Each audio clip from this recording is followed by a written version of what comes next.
Hey everyone, I'm Ashleigh Banfield. It is Tuesday, February 24th, which means it's day 24 in the search for Nancy Guthrie. And there's news today, and it's hard to watch, honestly.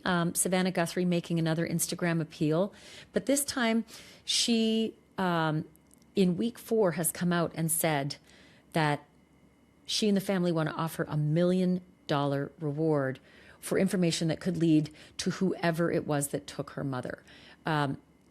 When I say it's heartbreaking to watch because you can just feel the agony and the pain in Savannah's voice going into the 4th week, not knowing what's happened to her mom. And I don't know how much she knows about the investigation either, because the rest of us are confounded that this could happen in this day and age. No trace, an 84-year-old woman taken from her home with no trace. Have a look at what Savannah Guthrie said in her post. Hi there. I'm coming on to say it is day 24 since our mom was taken in the dark of night from her bed. And every hour and minute and second and every long night has been agony since then, of worrying about her and fearing for her and aching for her. And most of all, just missing her, We know that millions of you have been praying. So many people have been praying of every faith and no faith at all, praying for her return. And we feel those prayers. Please keep praying without ceasing. We still believe. We still believe in a miracle. We still believe that she can come home. Hope against hope. As my sister says, we are blowing on the embers of hope. We also know that she may be lost. She may already be gone.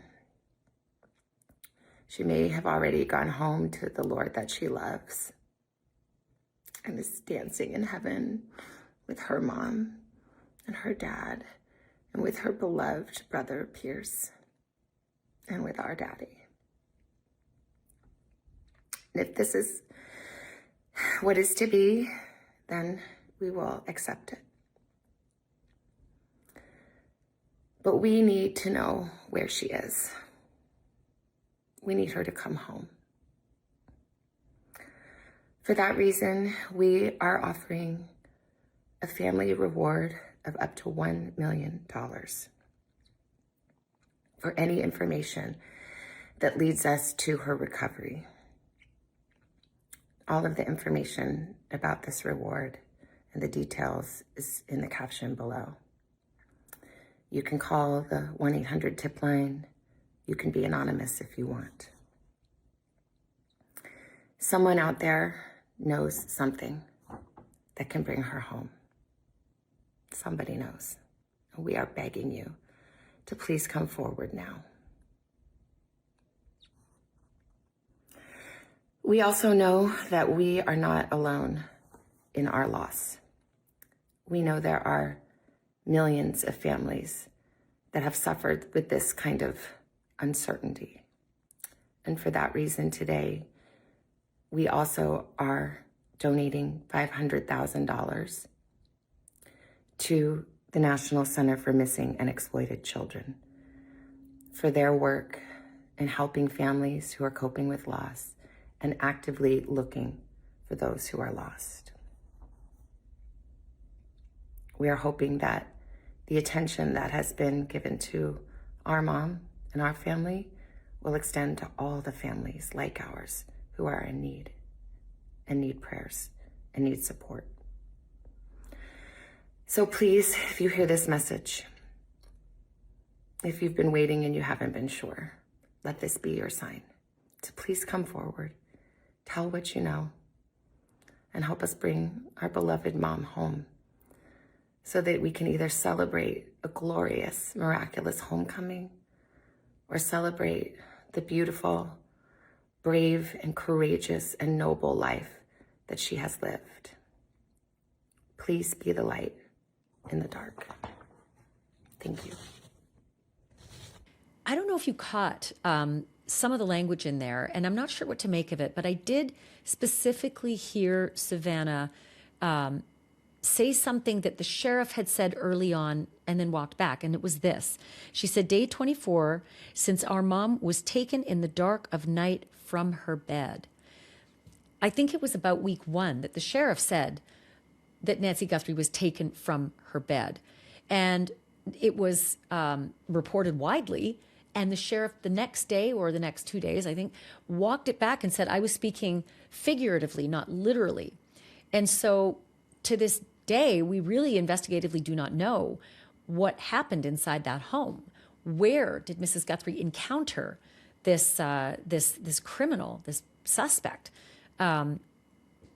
And again, I'm not sure if Savannah was speaking literally or figuratively. I know she's a journalist and words matter and she's careful with her words, but when she said taken from her bed, it made me think a lot more about the possibilities of who this attacker was.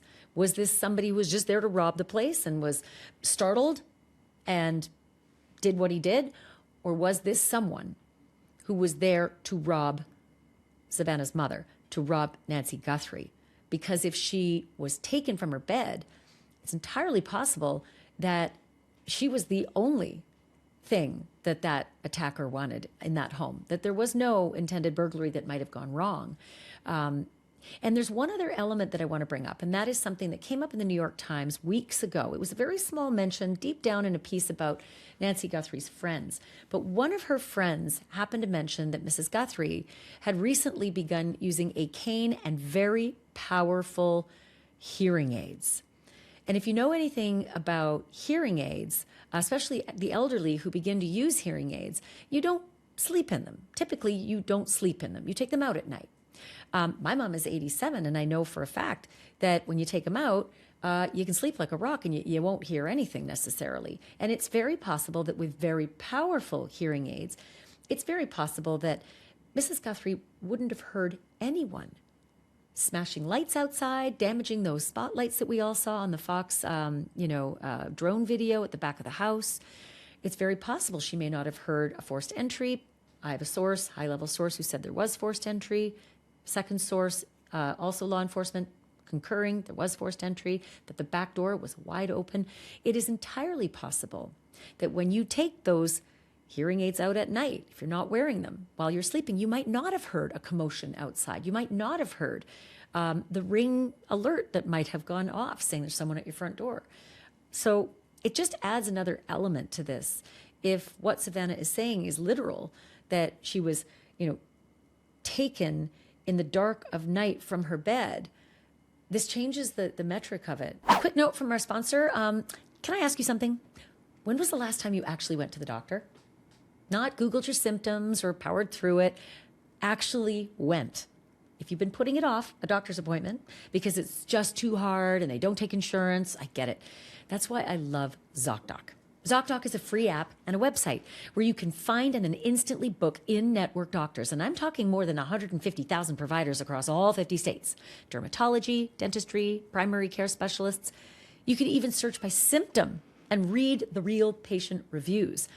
You can see real-time availability and you can book in seconds. I found doctors quickly, and appointments often happen within 24 to 72 hours, sometimes even on the same day. Stop putting off those doctor's appointments and go to ZocDoc.com/Banfield to find and instantly book a top-rated doctor today. That's ZocDoc, ZocDoc.com/Banfield. ZocDoc.com/Banfield. This message is sponsored by ZocDoc.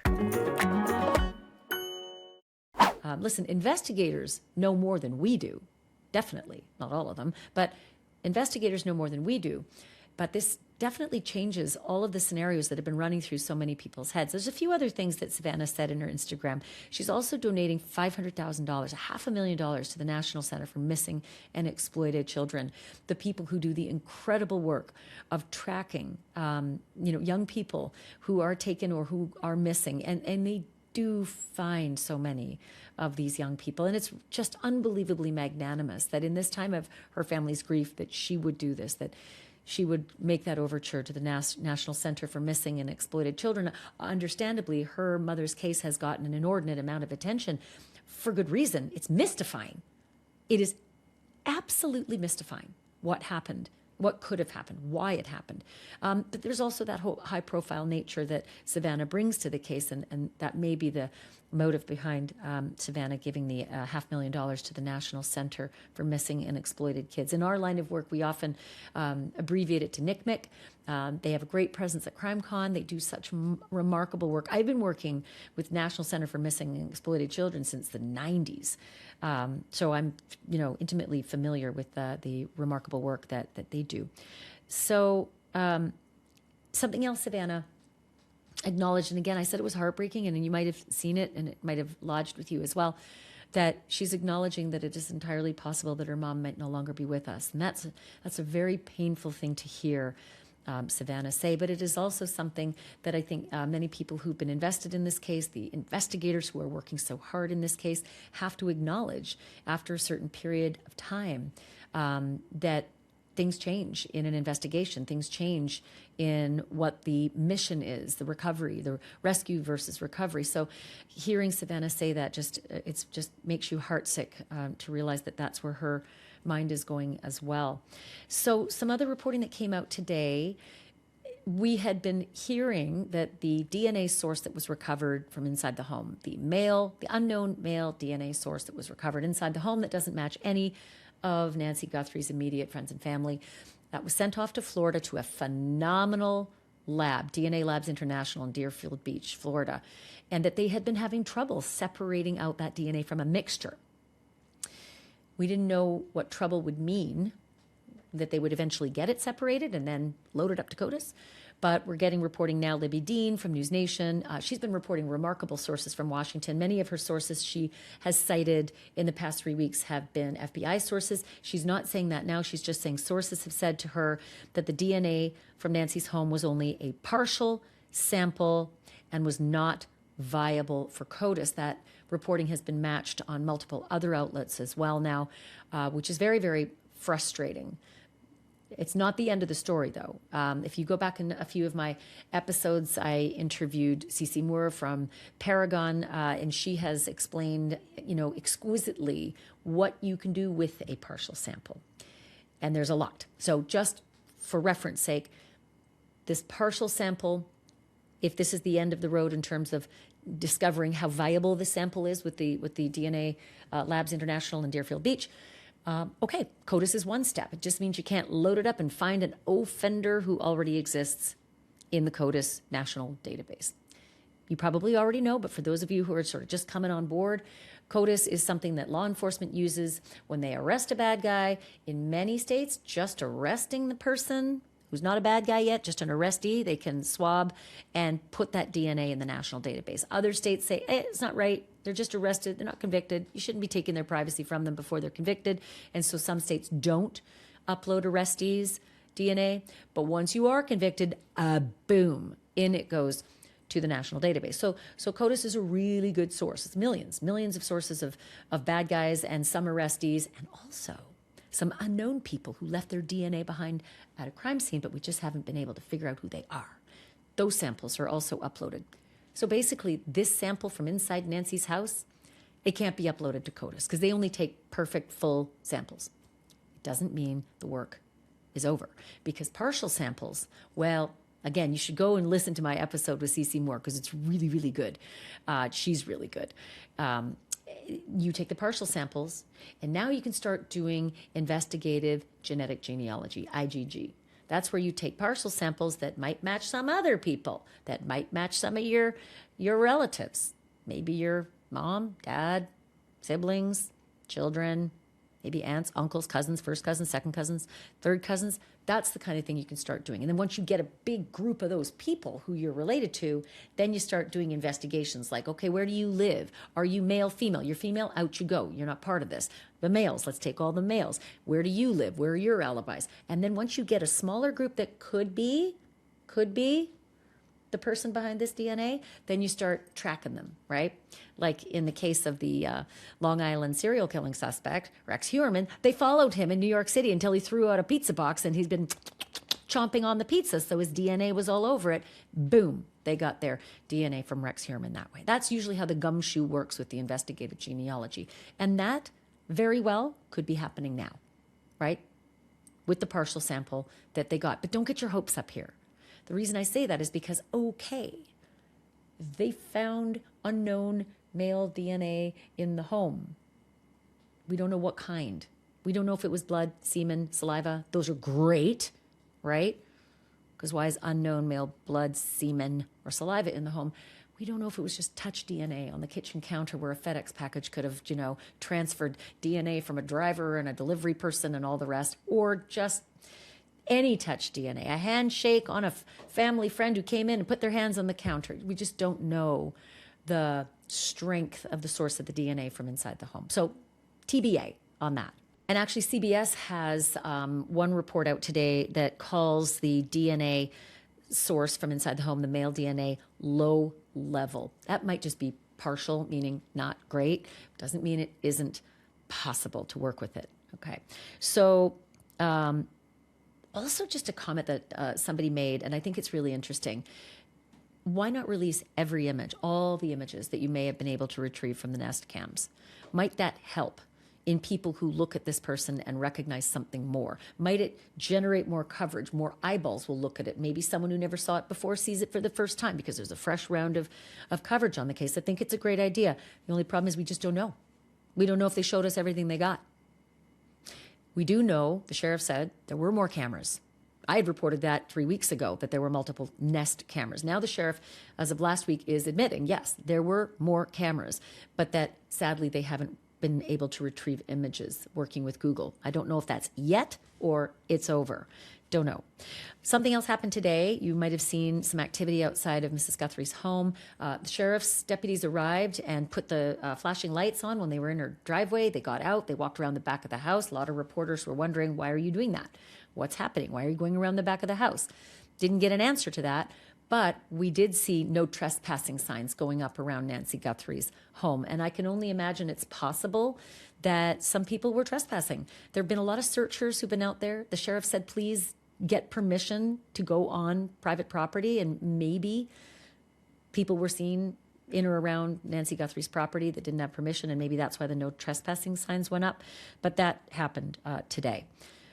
Also, the FBI, according to Arizona Family, and again, I always explain Arizona Family is a brand name that incorporates 2 television stations in the in Arizona, Phoenix area. So Arizona Family's Brianna Whitney reported that the FBI says it's moving its command post for the Guthrie case to its FBI headquarters in Phoenix. Okay. Don't freak out. It doesn't mean that they're pulling up stakes. It means, according to them, that it's a bigger facility for their operations. They also say that they're going to continue to have investigative teams still operating in Tucson. But the decision, and this is their wording, the decision was to keep high efficiency. But there you go. There's a little bit of movement in terms of where the headquarters for what's happening on the Guthrie case is happening from the standpoint of the FBI. So listen, there's a lot to what happened today, just especially the wording that Savannah used in her Instagram, that our mom was taken in the dark of night from her bed. As well, this $1 million reward that the Guthrie family has put up. And the reporting, Fox News and others have now reported that the Guthrie family had wanted to do that so much earlier, but that they were encouraged not to by the authorities. Early reporting we had asked that question. Many had asked that question before, and we'd heard back from law enforcement that it's not always good to have the highest reward. You incrementally go up, or else you just get deluged with crazies. That was kind of the layperson's terminology. But it sounds like Fox is reporting of sources with knowledge of the Guthrie's family thinking is that they had been discouraged from offering that reward as they had wanted to in the first, couple of days or weeks of this terrible, terrible tragedy, but that they were discouraged not to. But then Fox continued to say that they are working with the authorities on this offer they're making today. So I asked somebody who knows a lot more about this stuff than I do, Chip Massey. He's a former FBI special agent. So it's his business, right? but he's also a former hostage negotiator as well. And he is currently the founder of the Convincing Company. And I called Chip to ask him about all of this reporting today, and he had some very interesting perspectives. Here's our conversation. Chip, what do you make of this $1 million reward being offered in week 4? Do you think it is going to change the game? Well, in a sense, yes. And the reason why I say that, Ashleigh, is because that if there's somebody sitting on the fence right now, if they're unsure about, I'm part of the inner circle, let's say, or I am a close associate, but not really on the inside. $200,000 to give up somebody that's violent, that might have other violent people around them, that may be not enough. $1 million. Now you've got 1 million reasons to call in. Now you have money that can actually protect you. You have means of getting out, of establishing a new life. So life-changing money, to be sure, for somebody in this category.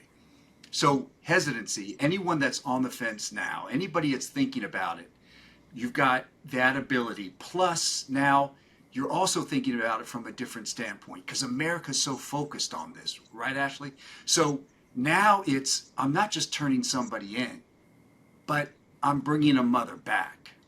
And so if we're able to move that messaging around for them, to reorient their thinking, then it can be a complete game changer. So, it makes you wonder if that person who may be listen, someone out there knows, right? Is that person fearful because saying anything means you're in a conspiracy? You'll be charged too. You can't do this and get the money without ending up in prison. But Savannah said you can be anonymous. How does that even work? That's the thing, right? Is that there are ways that they can construct this. The family's working closely with law enforcement. So the idea here is that the counsel that they're given is, of course, the best in the land. So if the family is saying, Savannah's saying, there are now options on the table for you. You're perhaps not directly related. You're not the captor. You're somebody that is a conduit for us to get information about where our mother is. So in that sense, I can see that the law enforcement would work out different strategies, different ways of allowing this person to provide this information in a way that is anonymous, and because the circumstances here are a little bit different. And what I want to stress in that part is that they need somebody to come forward. Like you said, Ashleigh, there's somebody out there that knows who this person is. There is no doubt in my mind. We now have 2 photos now and 1 video. Now I know hopefully we'll talk about that newest one that's come to light. But that first video that we had, that chilling photo of that person in the ski mask, moving around on that stoop area. The way they moved, their gait. You saw how they lumbered up to the camera in that first one, and they tried to seemingly disguise their gait. It was awkward, looked really unprofessional. And then you have them rummaging around in the front portion of the garden area, and they're pulling out weeds and foliage, and they're putting up to, again, these are marks of not preparation. These are somebody that is not practiced in this. Because if they were, we're talking about black paint, duct tape, cameras out. Oh, they'd be ready to go. But Chip, why on earth wouldn't law enforcement tell us the date of the other image? Or is it that they just didn't get that data? Yeah, that could very well be, right, Ashleigh? It's because what they're doing is they're peeling back.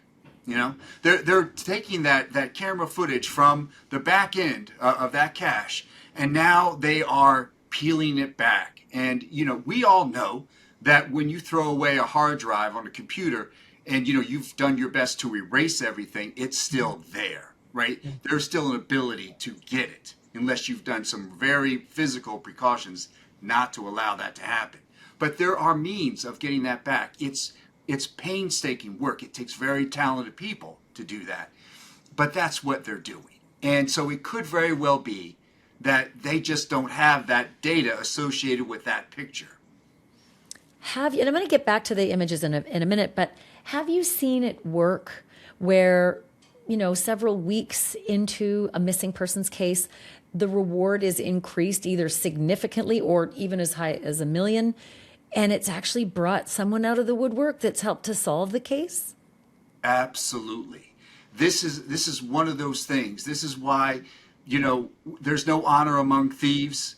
And there is, with this kind, 200K in the beginning was life-changing money for a lot of people.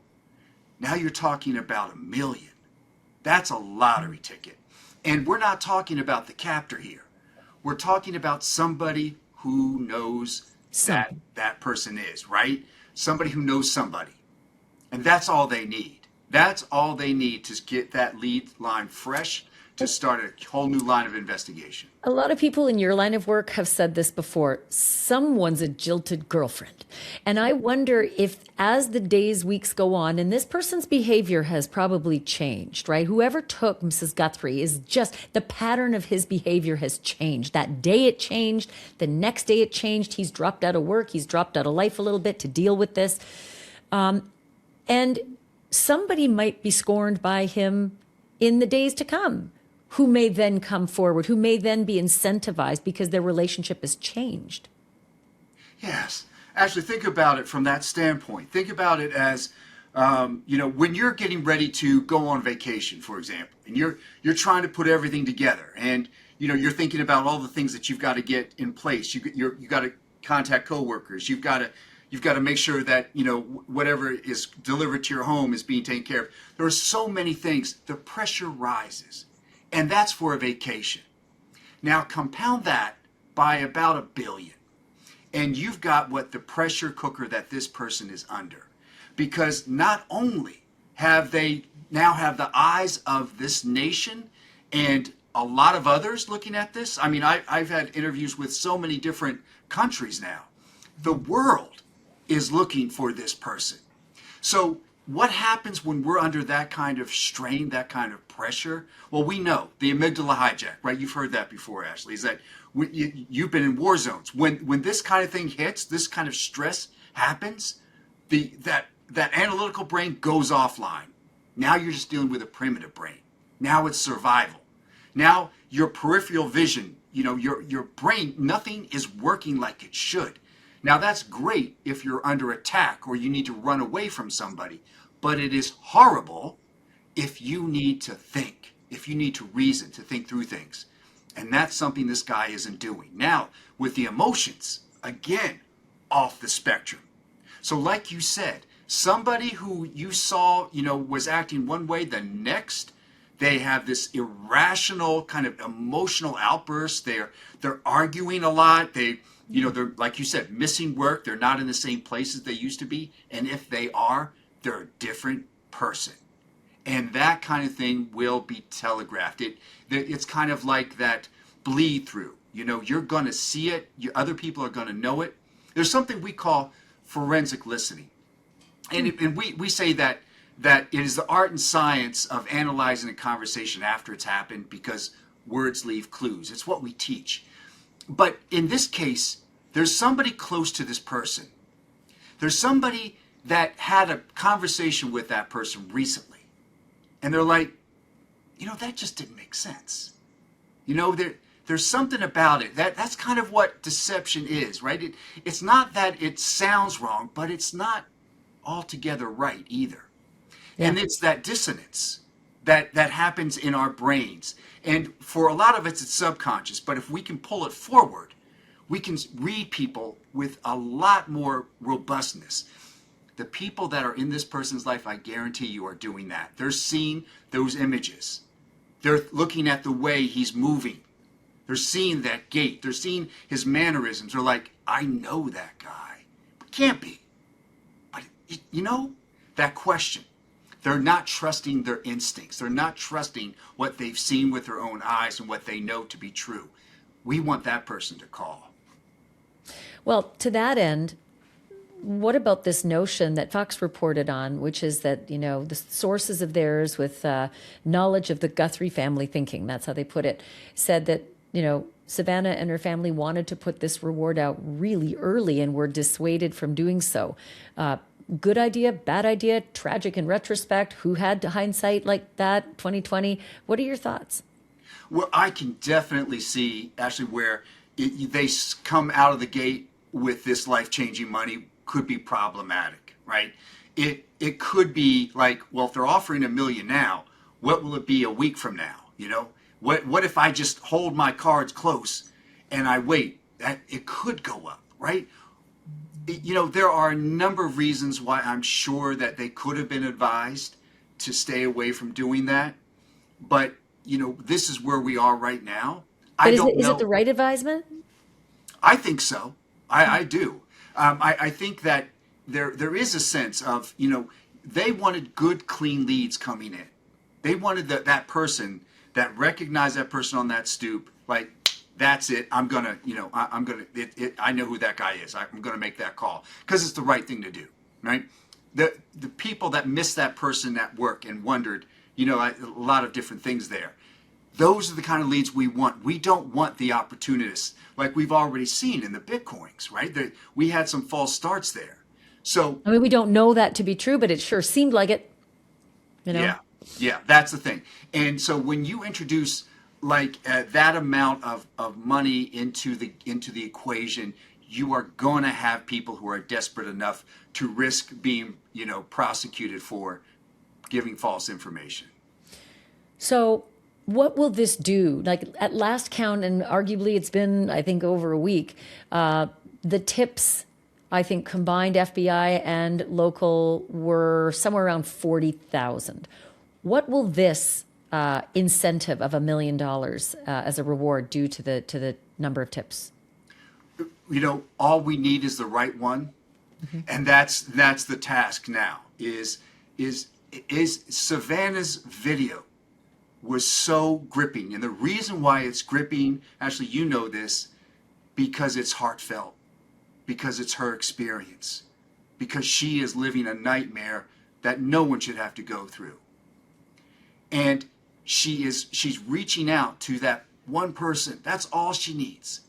That one person to say, all right, I can't bear to see this woman and her family suffer anymore. I might not be completely clean in this, but I'm going to do the right thing. And I'm going to make that call. So it just takes that one person. It takes that one. But I remember early on, one of the critics of someone suggesting that the Guthrie family should have come out right away and offered lots of money.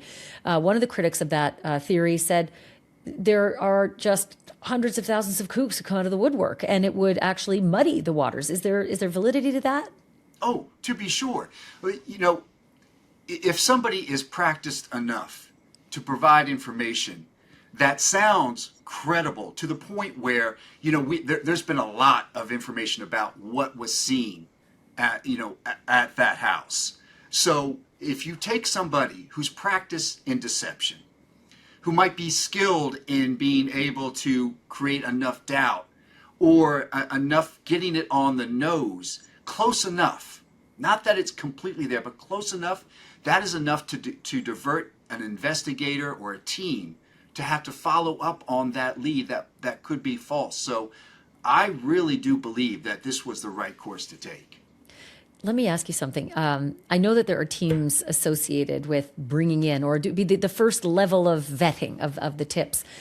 What kind of skill level is that? When you're getting my curiosity really ignited here by thinking that there's this group of people that are the first line of defense who can tell right away if somebody's deceptive or if they're just so way off base. What skill level is it when you're vetting? What we're looking at here really is the accurate information. The family is our first source. The family's going to know certain things about their mom that no one else does. The captor who was in that house that night is going to know some things that were present, that maybe they saw, they took off, they damaged.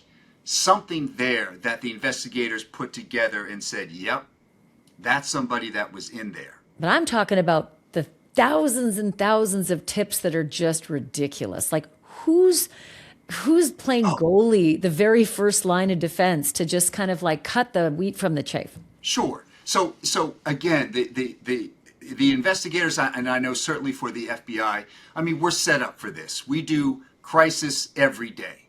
So whenever we engage in some kind of national manhunt, first thing we're going to put up is that 1-800 number, right?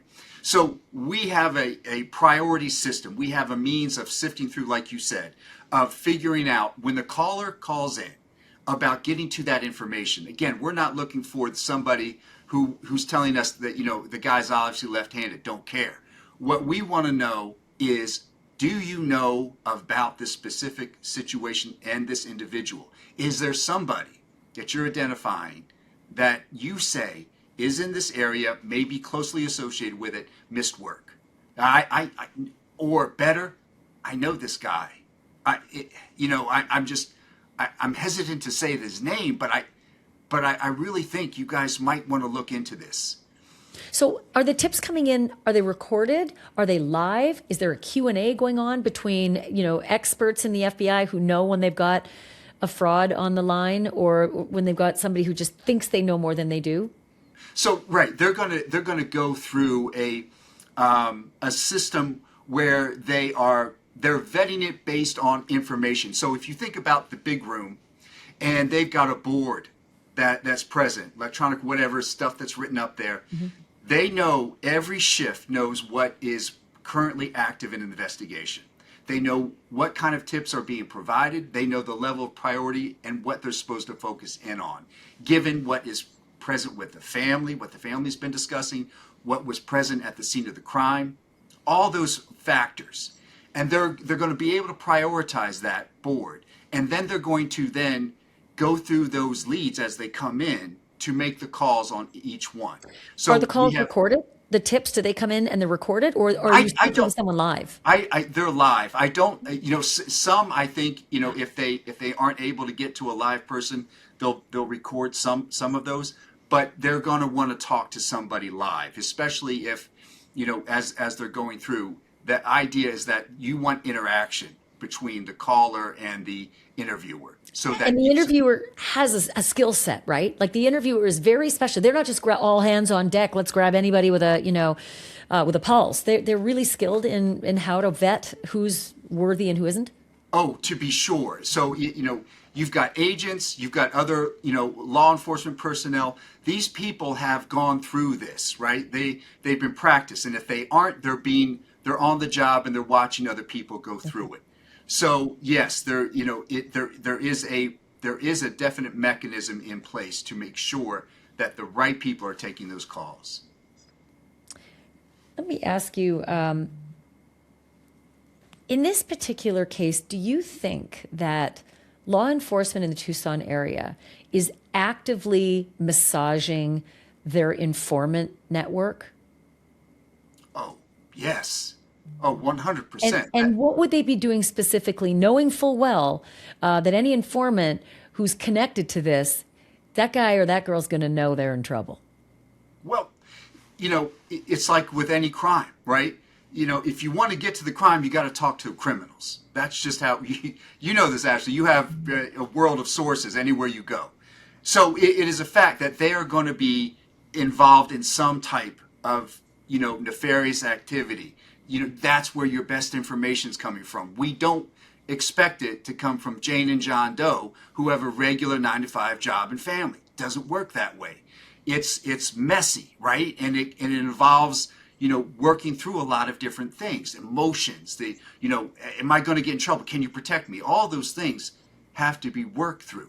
But that's where the best information comes from. So let me marry that with the other topic that I'm on right now, and that is $1 million reward. Are law enforcement in that area who know they're gumshoe, they're in the streets, they know they're informants, are they going in there and saying, there's $1 million in it for you? I would. Absolutely.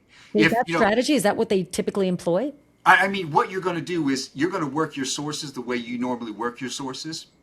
And you know how to best motivate them. So if they're like, hey, I've got a case on me, right? And I've got to work off my time on this. I've got to show the prosecution, the judge, that I'm doing the right thing.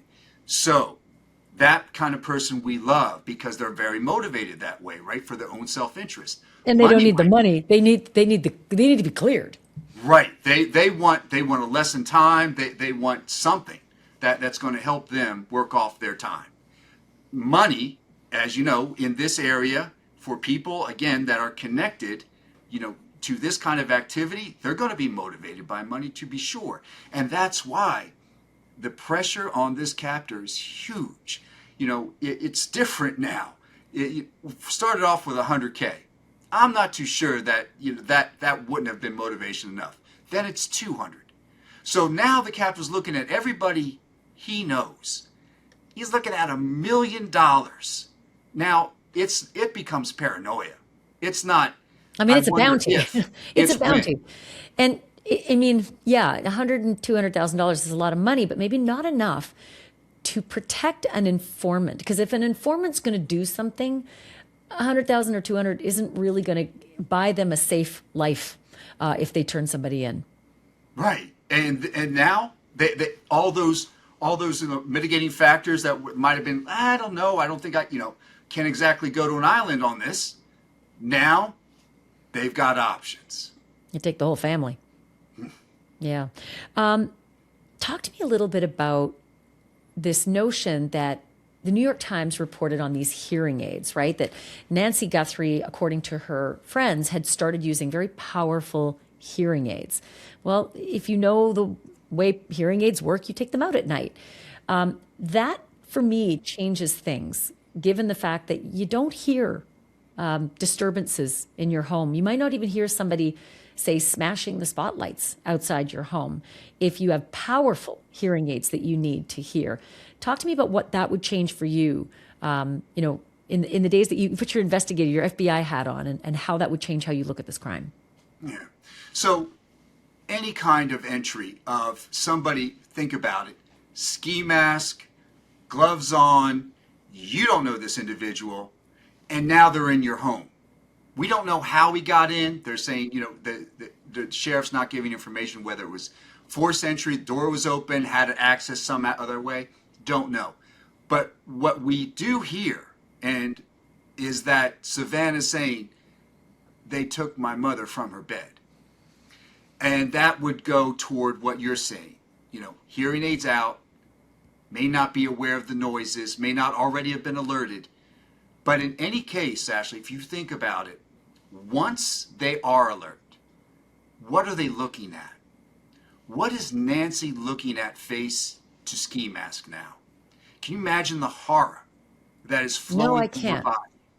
Right, we can't. And that's a great point, Ashleigh, is that so many people have this idea of how they would respond, if they were in this. You got guys, and they're saying, well, I would have taken this guy out from first, right? Or anybody saying, oh, I just fight. Well, she's 84. She lives alone, and she's a woman, and there's a masked, intruder medically fragile, bed potentially. Upper age range, right? And you're stuck, and you're looking at somebody from a horror movie in your face, in your home, grabbing you, right? We can assume there was a struggle. We can assume that this captor wasn't as practiced as he should have been because we have Nancy's blood on that front porch. That's a problem. I go back to the possibility, though, Chip, and I'm sure that your mind probably thinks this way as well. It doesn't take anything to put an 84-year-old woman under control if you have a gun or a weapon. It just takes words. And so Mrs. Guthrie may very easily have bumped her arm because at 84, your skin is thin. She's on blood thinners. The drops of blood that I've learned from my source are inside the house as well as outside the house could so easily have come from just a tripping or a bump. And I mean, I don't know that it would have required a lot of physical force to move Mrs. Guthrie out of wherever he moved her from. Not physical force, perhaps. Maybe she reacted in a way that was like, I am going to fight. Maybe. I am going to do something. Maybe she was hitting against him. Like you say, maybe there's some flailing involved. And yes, she hit something that she didn't intend to. So she caught a corner on something. My problem with this is that this guy wasn't ready for that. He didn't immediately subdue her. He didn't immediately bind her in a way that wouldn't allow for this. That tells me we're dealing with somebody who isn't practicing this. And for me, that's a big danger sign. So what I want to have happened here would be that we would have seen the skill. We would have seen somebody, we wouldn't see evidence of a struggle. We wouldn't see other blood samples because he had it under control. He was planning this. He was thorough and he knew his business. Let's talk a little bit about the literal versus the figurative, because early in this case, the sheriff actually used the words Nancy was taken from her bed. And when that made big headlines, he backtracked completely and said, well, I was being figurative. I didn't think you were going to take me literally. And so we all took him seriously. And now Savannah's using those terms, and I've said it before, like she's a journalist, so she knows the power of words.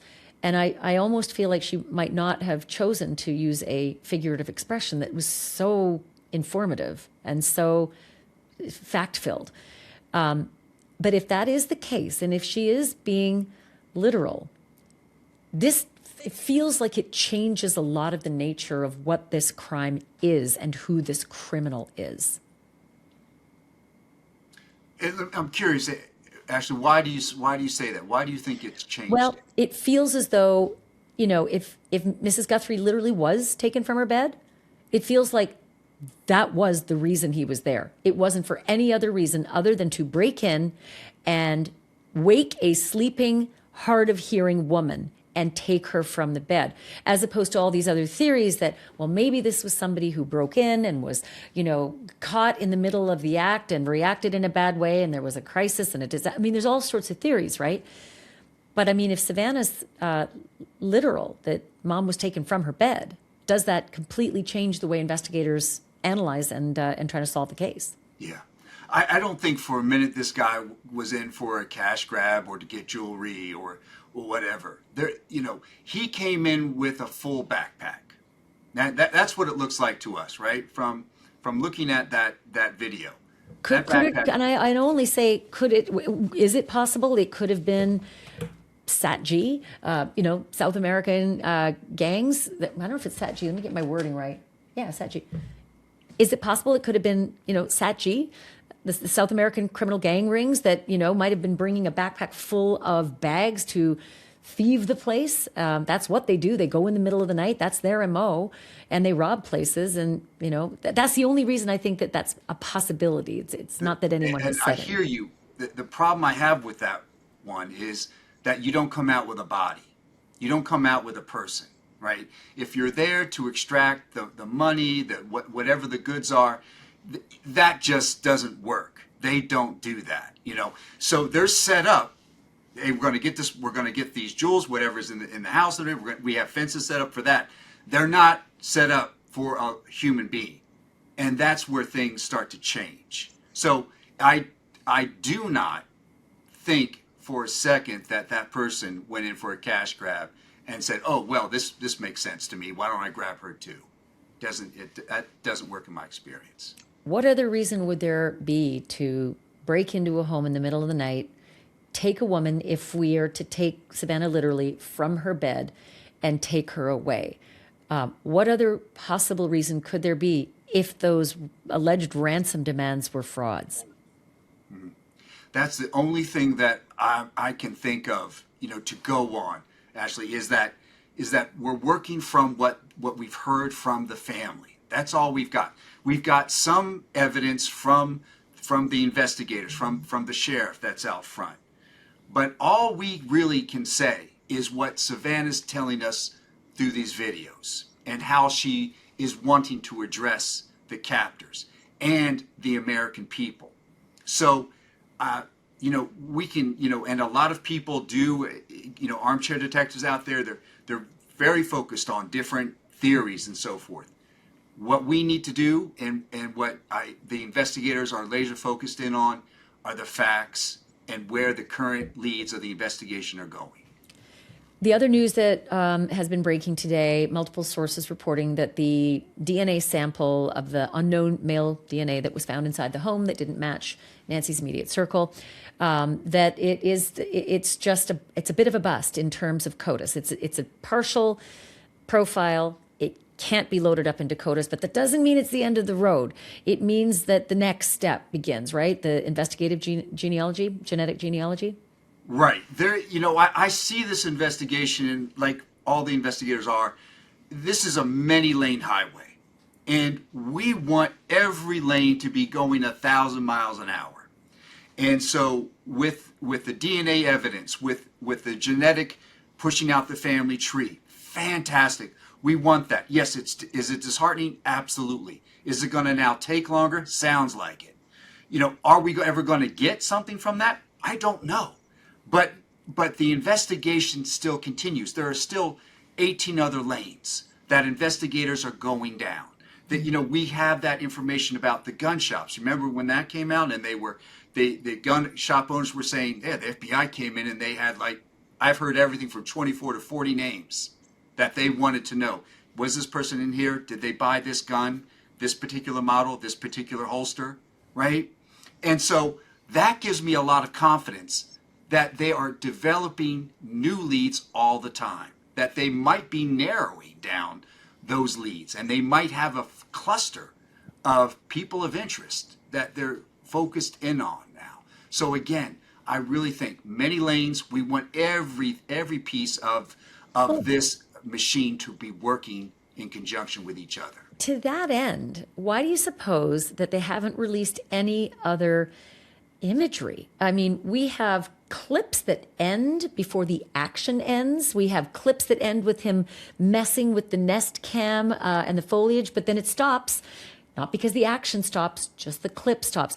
Why do you suppose authorities haven't released more of the imagery that they've been able to capture? Or do you think it's possible that is all that they were able to capture? It could very well be that is all that they were able to get. Or it's all that's pertinent in terms of showing us information that we could say, okay, I see that person in full view, or I recognize more of it as a result of that. So I am sure that whatever they're showing us right now, they're not holding something back that could be a possible identifier. Right? That's what I want to know, because honest to God, it's been 2 weeks since that imagery was released. And it's kind of playing on a loop now. It becomes a bit of white noise, and the story is dropping. It's State of the Union as I speak, and, no one's covering Nancy Guthrie. But if the true mission is to get more eyeballs and to work all those lanes at 1,000, miles an hour, wow, would that ever go a long way to get more eyeballs wondering if that's my friend's gait, if that's my friend's arm movements, if that's the way he bends, if that's the way he turns. I just feel like that would be something. Is it possible they're just waiting? When things go cold in the media, they'll drop that to spark it back up? I can't think so, Ashleigh. I'd have to say, and I've never experienced where they were actually holding back on possible information to get a second rise, because you believe and you want to hope that first batch, you're throwing everything at it. You want that person to come forward as soon as possible, because again, we're talking about a medically fragile, older individual. So we know that there's so many factors working against her health. We want to, absolutely, authorities want to, put that on a fast track. Chip, there were upwards of 400 people working this case as of about last week. I haven't heard a count since, but you and I both know you can't keep 400 people on a case forever. What is the metric they use to draw down? When do they start to move people off? Because today, Arizona Family was reporting that the FBI has already moved its command post back to the headquarters in Phoenix, assuring us all there's still a team working in Tucson. But is that one of those signals? I think what it's going to be, Ashleigh, is that if leads start to dwindle, right, they're going to follow the logical path of an investigation. That's what they're trained to do. That's what will bring the ultimate conclusion and resolution to this. I'm not concerned at all that if they're moving their camp out. That's not a problem, because the investigation evolves and they're working with what the facts are on the ground at any point in time. So so the investigators, like you said, are working their sources. You've got, I have great, confidence also, reporters like yourself out there working their sources.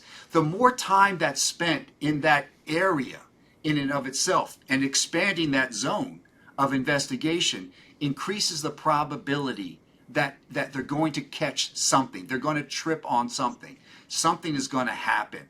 So I'm not at all concerned. Those leads are still coming in. We're still getting good information, and we're getting updates. So that doesn't bother me right now. Do you think the FBI behavioral unit is still working with the Guthrie family in terms of the messaging, the long message that Savannah put out today, especially the notion that she said it's, and these are my words, but she effectively acknowledged that her mother may no longer be with us? I think Savannah is working from her heart, and I am sure she's getting the best counsel, to be sure. I mean, I would want the best people around me, and she's got the best people around her.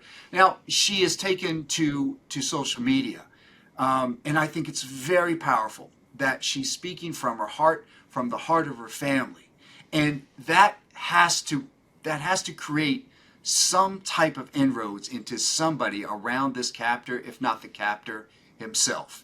That's going to bring the ultimate change. That is going to be the crack that we so desperately need. So yes, she is, to be sure, getting great counsel. Chip, what is it that the media is not asking? What is it that, with your expertise, you're wondering, why is no one, following this trail? I really don't think that's happening. Just like you, I'm trying to think through, well, what would I do if I was heading this up and I was involved in investigation again? And again, not being privy to what is actually happening on the inside, I know what typically is going on, and I can't think of anything right now that they wouldn't already be doing to advance this investigation. Chip Massey, it's really good to talk to you. Thank you so much for your expertise and all your service as well. And thanks for doing the podcast with me. A pleasure, Ashleigh. Thank you. All right, so there you have it. Really great introspection from Chip Massey. And day 24, and still no sign of Nancy Guthrie, and still no sign that they have leads that are really viable. I mean, remember in the Brian Kohberger case, it was within days we were told, look out for the white Elantra. We don't have that. We don't have that in the Nancy Guthrie case. We don't have a car. We do have a suspect. And maybe that's more valuable, although at this point, on day 24, it's hard to imagine what do they know that's pushing this case forward. One thing they have said, the case isn't going cold. Thanks, everyone, for listening. Thanks, everyone, for watching. Don't forget to subscribe. I so appreciate you being here. And remember, the truth isn't just serious. It's drop dead serious.